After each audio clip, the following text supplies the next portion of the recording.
নমস্কাৰ মোৰ নাম নৱমী শৰ্মা আৰু মই বৰ্তমান আমেৰিকা যুক্তৰাষ্ট্ৰৰ কানেটিকাট প্ৰদেশৰ বাসিন্দা আৰু ইয়াৰে গ্ৰীণ হিলছ নামে এখন চৰকাৰী স্কুলত মই কাম কৰি আছোঁ। আমাৰ স্কুলৰে ষষ্ঠ শ্ৰেণীৰ পাঠ্যক্ৰম কিছুদিন আগতে ষষ্ঠ শ্ৰেণীৰ ছাত্ৰ ছাত্ৰীসকলৰ বিজ্ঞানৰ পাঠত পদ্মশ্ৰী যাদৱ পায়েং অসমৰ গৌৰৱ পদ্মশ্ৰী যাদৱ পায়েঙৰ বিষয়ে আলোচনা কৰা হয়। ল'ৰা ছোৱালীয়ে তেখেতৰ বিষয়ে পঢ়ে, দুখনকৈ ডকুমেণ্টাৰী চায়। তাৰ পাছত তেখেতৰ কৰ্মৰাজিৰ বিষয়ে আমি ক্লাছত আলোচনা কৰোঁ আৰু তাৰ পাছত কুৱেশ্যন আনচাৰ আদি বিভিন্ন ধৰণৰ কাম কৰা হয়। ল'ৰা ছোৱালীবোৰ অভিভূত হৈছে তেখেতৰ বিষয়ে জানিবলৈ পাই খুব ভাল পাইছে আৰু মোৰ বাবে যে কেনেকুৱা এটা গৌৰৱৰ মুহূৰ্ত আছিল মই বুজাব নোৱাৰোঁ।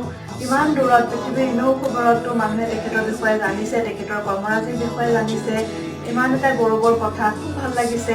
সেইবাবে এই কথাখিনি আজি শ্বেয়াৰ কৰিছোঁ। কি ক'ব, অনুভৱ কেনেকুৱা লাগিছে?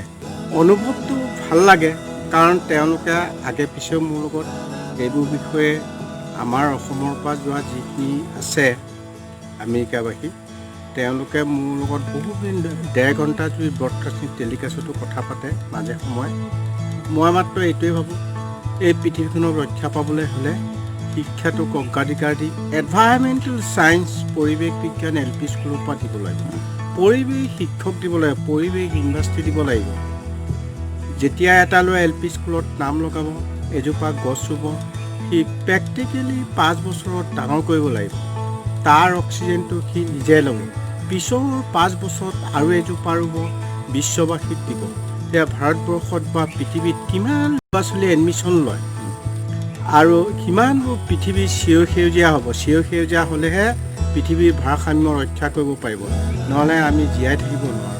সেয়ে USA যিটো পাঠ্যক্ৰমত পঢ়ুৱাইছে বা অন্যান্য টাইৱানত যিটো পঢ়ুৱাইছে, এইবোৰ বিভিন্ন দেশৰ বিভিন্ন ছাত্ৰ ছাত্ৰীসকলে যি মনোযোগ আকৰ্ষণ কৰি পঢ়া শুনা এতিয়া প্ৰেক্টিকেল তেওঁলোকে শিক্ষা ব্যৱস্থা কৰিছে, তেখেতসকললৈ মই ধন্যবাদ জনাইছোঁ। ভাৰত চৰকাৰৰ মহাৰাষ্ট্ৰ চৰকাৰ 2020 চনত অসম চৰকাৰে যি পদক্ষেপ লৈছে আৰু হওক, কিন্তু LP স্কুলৰ পৰা সেই শিক্ষা ব্যৱস্থাটো কৰিলে মগজুটো বিকাশ হ'ব। মগজুটো বিকাশ হ'লে প্ৰেক্টিকেল যেতিয়া হৈ যাব, পৃথিৱীৰ ভাৰসাম্য ৰক্ষা কৰিব পাৰিব বুলি মই আশাৰে বাস